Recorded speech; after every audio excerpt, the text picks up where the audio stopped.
Hey everybody, it's Walt Durfoot Racing here. I am going to replace the end on this RV, this power cord for my RV that I bought. This cord came with the RV. I've already replaced this end because it didn't have the screw-on bracket to hold it to the vehicle.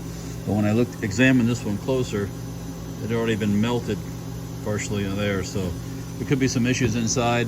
I'm gonna go ahead and replace it with a new end.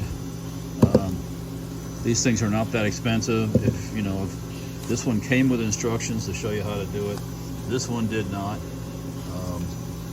So if you're comfortable doing stuff like this, I'd recommend, if you have issues like this, go ahead and do it. Probably because this cable is kind of pricey nowadays with copper and metal prices and stuff like that. So I'm going to replace this.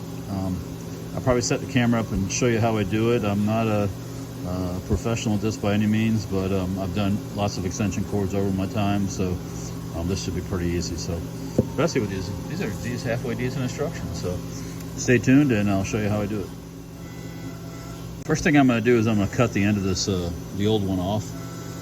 There's lots of different things that can be used to do it. I've got to see what I have here in the shop. So I ended up using a good old-fashioned razor blade to cut the insulation off on the outside. Now I think I'm going to get a pair of these side cutters, some people call them, have different names for them, to cut through the actual cable inside. And I've got a pretty good, this might be a little tough for some folks. I mean, they make different size cutters. It is cutting it. If you had a larger pair of cutters, probably a lot easier. Once again, there we go. Depending on your abilities and your arm strength, you can use different types of tools to do that. But now let's strip the wires off and get it ready to put into that new connector. The instructions said to take it back, cut it back to 60 millimeter for the ground wire.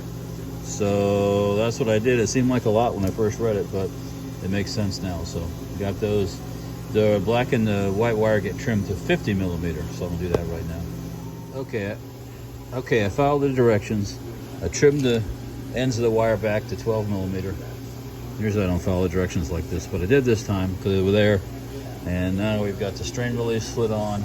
Got this thing taken apart. I'm gonna pull these little guys out, attach them individually, and stick them back in, and then we'll put it back together. I'll show you what it looks like after I do all that. All right, well, here you go. Got the wires in, followed the instructions, which I really rarely do, but I did this time. And then you got the strain relief in here. I need to put this little strap right across there, get that bolted in, and then we'll be ready to put it back together. So I'll show you when I get it all back together. Okay, so here we go. Got it all back together. Even kept the Be Safe sticker on it. I guess that's a Be Safe sticker. I don't know what it is. Anyways, got it all back together.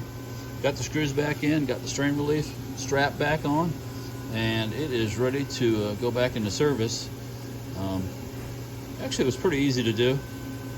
Just takes a little bit of. I just had to, like I said, read the instructions, and but yeah. So anybody that got a little bit of mechanical ability, you should be able to do this. I mean, if you're one of those guys that just can't, or gals that just can't seem to get things right, I would probably leave it to a professional or buy yourself another cable. But keep an eye on these cables when you use them, because if they start to get burned or janky in here and crispy, you could end up with a fire, and you don't want to burn your RV down or your boat. These are used in marine situations too. Not a good. That'd be a really bad day. So yeah, watch these things and make sure that you have good solid connections when you're using them. That's all I got. Walt Durfoot Racing. If you like this kind of stuff, like, share, subscribe. Stay tuned. We're going to be doing more of this kind of stuff here. So talk to you guys later. Thanks. See you.